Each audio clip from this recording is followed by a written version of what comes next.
Na razstavo smo vključili veliko različnih pripomočkov in tipnih predmetov in tudi zvočnih zgodb, ki so bile dostopne na videih, razlag, skrajšanih tekstov, poenostavljenih tekstov, tudi napisanih z večjimi črkami, tako da so bili predmeti in vsebine predstavljeni na zelo širok način, dostopni zelo širokim ljudskim množicam, od otrok do starejših in tudi do vseh možnih ranljivih skupin.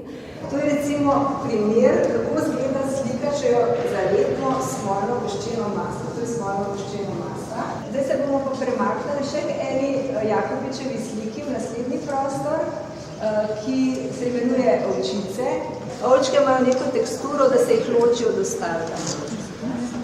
Želeli smo, da niso stvari namenjene samo eni skupini, ampak vsem ljudem, in želeli smo, da vsak najde tisto, kar potrebuje.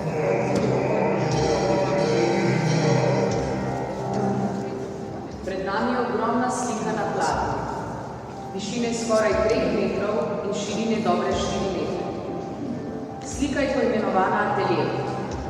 V sredini vidimo dvoje sivo-modrih vrat. Modro-siva tla pa zavzemajo spodnjo šestino slike. Slika prikazuje umetnikov atelje in v njem umetnika samega. Upamo, da je na ta način umetnost in da so bile umetnine, ki so bile razstavljene na tej razstavi, da smo jih na ta način predstavili na drugačen način, na bolj razumljiv način in na zanimiv način.